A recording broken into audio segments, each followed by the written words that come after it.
Alors salut à tous, c'est Revvin et aujourd'hui on se retrouve pour parler de ceci. Alors déjà, qu'est-ce que c'est? C'est un flexarium qui contient tout nouveau compagnon. Alors je vais vous parler plus en détail de sa maintenance et de tout ce qui est nourrissage, éclairage et humidité. A tout de suite. Pour commencer, tout d'abord, une petite vue d'ensemble de son flexarium et de ses éléments. Alors on va commencer par l'humidité. Pour lui fournir l'humidité et l'eau nécessaire pour boire, j'utilise un Big Dripper. C'est Zoomed qui commercialise ce petit accessoire. Alors en fait c'est rempli d'eau avec un petit robinet en règle avec un tuyau et ça tombe au goutte à goutte la façon dont on le règle là. Regardez, je peux le faire couler plus si je veux. Tu peux. Et moi je décidé de le faire couler comme ça.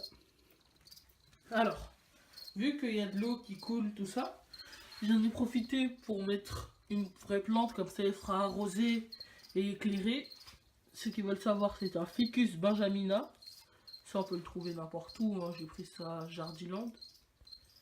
Après, en substrat, vu que si c'est un terrarium humide, c'est de la tourbe de coco. Alors, c'est vendu sous forme de briques comme celle-ci. C'est une brique, hein, c'est dur. Et en fait, après, on le met dans de l'eau. Comme là. On le met dans de l'eau et ça devient beaucoup plus gros. Et humide. Alors. En décoration, j'ai mis un ficus, 2-3 branches de bois flotté et 2 fausses plantes Exoterra. J'en ai une ici et une ici. Alors, on peut voir sa nourriture, hein. Vu qu'il est petit, c'est des tout petits criquets. Et le bruit que vous entendez, de tout petits grillons. Ici, là, c'est la nourriture de mes geckos léopards. Ils sont plus gros, donc en conséquence, grillons plus gros. La nourriture devra être compensée avec un apport en calcium. Là, j'en ai un peu sur les feuilles. C'est du calcium en poudre, hein, sans vitamine. Parce que sinon, après, ça peut être toxique, trop de vitamine D3. L'éclairage maintenant. Alors, on se retrouve en haut du flexarium pour parler de l'éclairage. L'éclairage, j'ai opté pour une grosse lampe qui fait tout. UV, éclairage et chauffage. Donc, je vais essayer de vous la montrer. Elle est dans un dôme réflecteur pour ne pas perdre de son utilité. Moi, ça éclaire quand même fort, hein. Là, l'éclairage a fait un peu bugger la caméra. Mais c'est une grosse lampe ronde qui chauffe et qui éclaire. Alors, je vais fermer pour éviter que les insectes sortent. Voilà.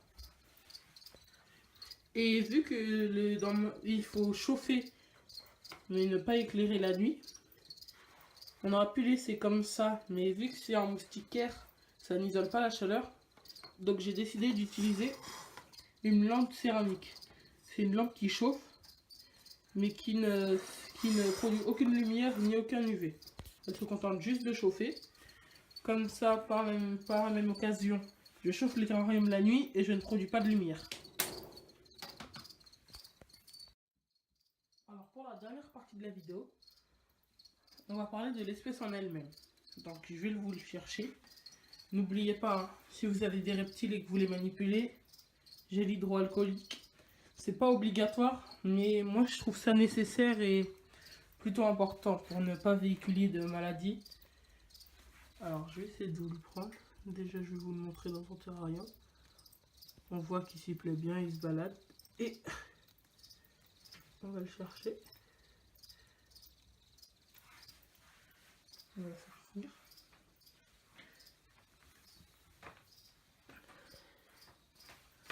On va fermer pour les insectes. Voilà. Alors, comme vous le voyez, c'est un petit juvénile. C'est un Camelocallictratus, autrement dit Camelon casquedi humain. Alors, le mien, c'est un mâle. Un jeune juvénile de 2-3 mois. On voit bien le petit casque qu'il a sur la tête. Et là, il s'est mis tout vert, mais des fois, on peut observer des changements de couleur spectaculaires. Et contrairement à ce qu'on peut penser, c'est pas en fonction de son habitat qui change de couleur, mais en fonction de ses besoins et de son ressenti.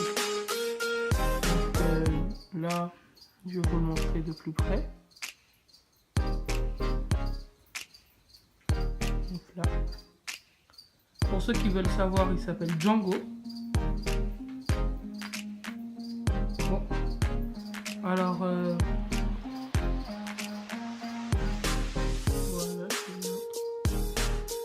je vais le remettre dans son film. Et on se retrouve tout de suite pour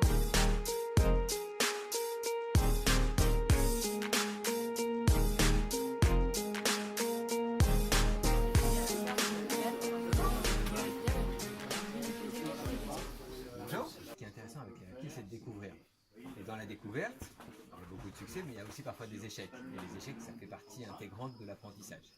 Il faut faire assez attention parce que la queue casse plutôt facilement. Donc en fait, quand on le manipule, on ne le tient jamais. Et lui, naturellement, va avoir tendance à accrocher sa queue.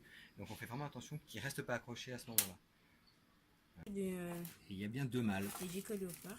Et on le voit en fait aux deux renflements à la base de la queue. Et puis ce que l'on appelle les pores préanaux. Donc cette espèce de V qui est à la base de la queue, à la base des pattes.